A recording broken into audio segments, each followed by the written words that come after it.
Hello, son. This is your daddy, Stanley Allen. This is my way of happy.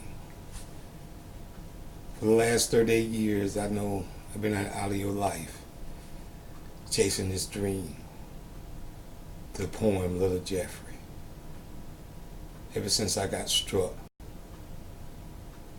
I remember back when your mother may not remember this. When we was young, we went to see the movie Mahogany.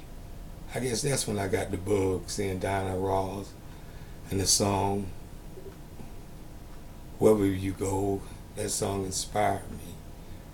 Then later on in grad night, we went out to grad night. That's 12th graders. We went to the Small World, and I saw animated kids from all over the world singing the song, It's a Small World. And I said to myself, I'd like to one day write a song that all the kids in the world can sing.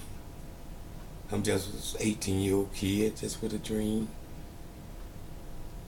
And one day, every Christmas, the Coke song.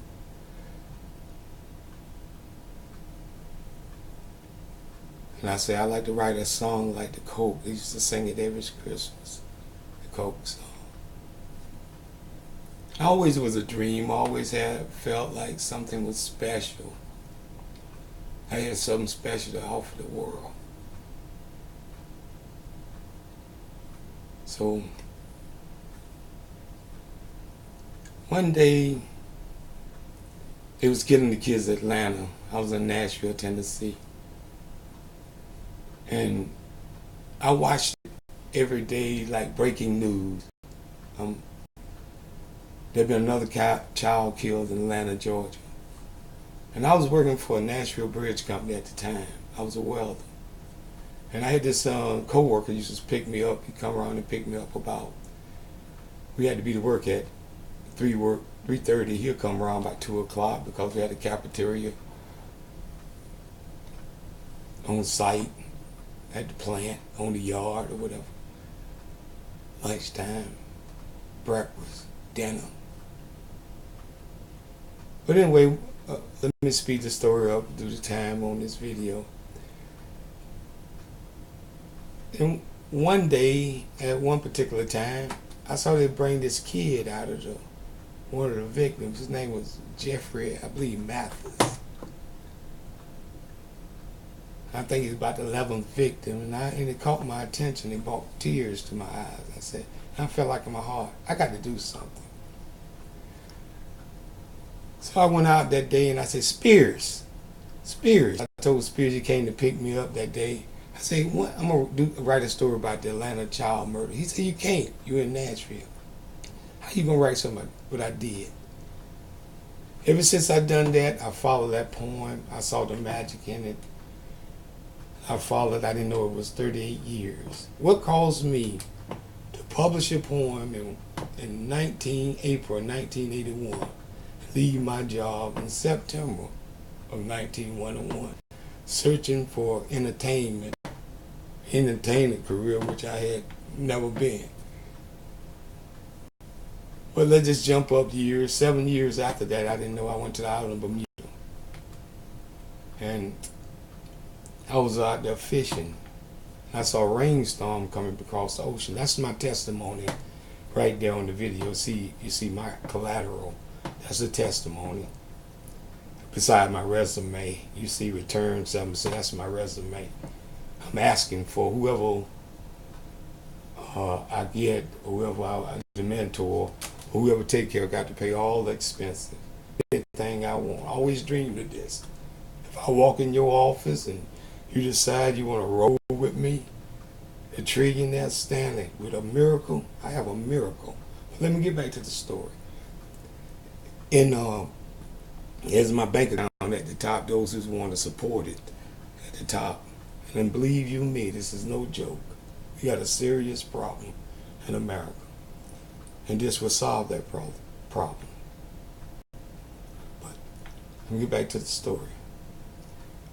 I was out there fishing while with a big cruise ship coming out of Bermuda, and a rainstorm was coming across the ocean.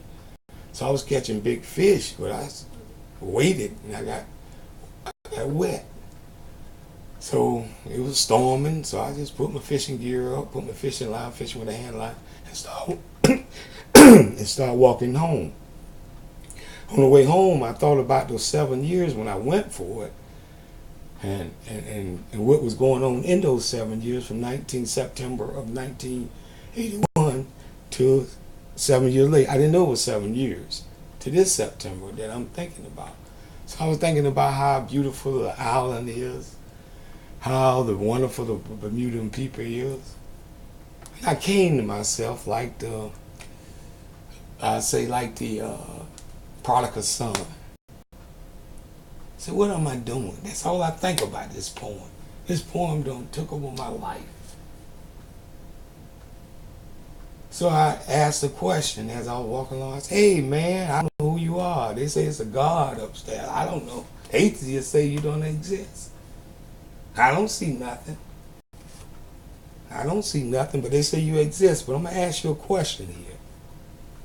If you exist, make this storm stop. And they shut down. And I took off running. I dropped my bucket and took off trying to find somebody. Hey, you just saw what happened. But it was nobody. Nobody around but old Stan. So I slowly went back looking around, looking around like my little niece Poochie when she was a little kid. I used to scare her. She used to visit me in the room. She was living next door with her parents. And I used to come in my room and she would look around. One day I scared her. She coming around with big old brown eyes and look around. Make sure I ain't gonna pop no more surprise when I was looking around like Poochie, my niece, when she was a baby. Okay. But I ain't see nothing. So I picked up my gear and continued home. I said, hey man, again, that man, hey, that was for real now. Wait a minute, it rains in Florida now. I'm a Floridian. It rains in Hawaii. On one side of the road. This can't be no God. You don't exist. That's what atheists say. That's what people say. You don't exist. They got their own power. You don't exist. I'm arguing with myself. But down inside, I really knew what's happening. I was still shaking.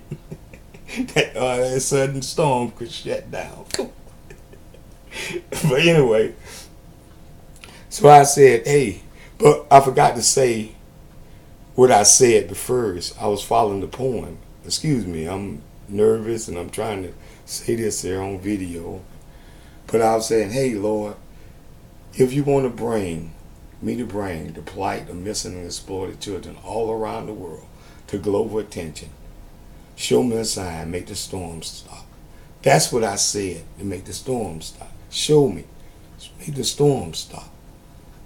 And it shut down. Then as I walked on and got to thinking about arguing, I said, that wasn't God. And I asked in my mind, I said, if you God, make the storm come back. And before the syllable left my mouth, the storm came back. It started raining. But I never got wet. The rain stayed in front of me. It was chopping like a blade. I went home. My eyes big to tell my brother about it, but I couldn't tell him. He was a manager over there in food service. We were living together in an apartment over in the island of Bermuda.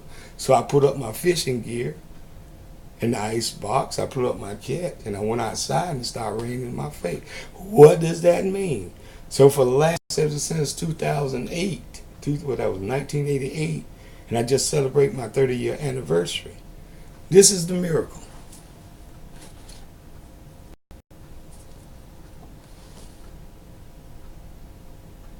This is a miracle here. This will cure cancer when performed. This will solve the national debt. It will create over 144 million new jobs. A poem and a song. As promised, you investor, Wall Koreans, he will give 7 times whatever the law allows. If the law don't allow, say it, that's too much, or whatever we'll get top notch. It's a godsend. This ain't no quick rich program. Right now, we got the highest mortality rate in the United States of America. Women are dying in childbirth. And the United States government can't figure it out. They're going to hire all kinds of people, educated people, but that's not the answer. I'm your Joseph. Mr. President, Donald Trump, to Senator Mary, I'm the president. I'm your Joseph. I know what's going on. And I can give you a hint. But I tell you the truth, it's the women inside the church. It's disobedience. God's watching. The stench have come up to his eyesight. And right now, it's bad. Right here in the United States of America. That we can't find a Christian man that say he going to heaven. Right now today, on TV, all over TV set in the back of the country, that could ask his woman to be silent inside the church place. And it's killing women, mothers, all over the world, and especially here in the United States. 144 million heterosexual men, the atoms of this world, is needed. This is a miracle, a God-sent miracle. This is for whom? Whoever. This cancer patient is for you. It's for you. It's not me. I'm just a bum. Always just look at me. I'm just a little old Democratic, dollar store shopping, low self-esteem, Obama Negro. And look what God don't leave me. I come from a low self-esteem, Obama Negro, Obama as my hero. But I'm glad I chose to be my own hero. Because I hate what Obama did to the United States of America.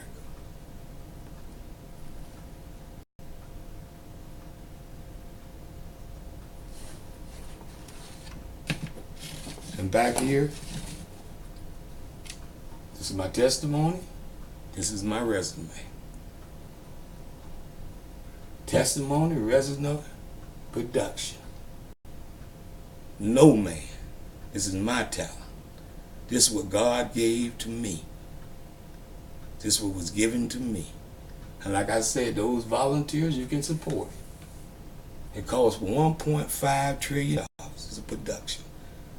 I have to be broadcast in 247 countries around the world. It'll be a church service. That's what God wants, a church service.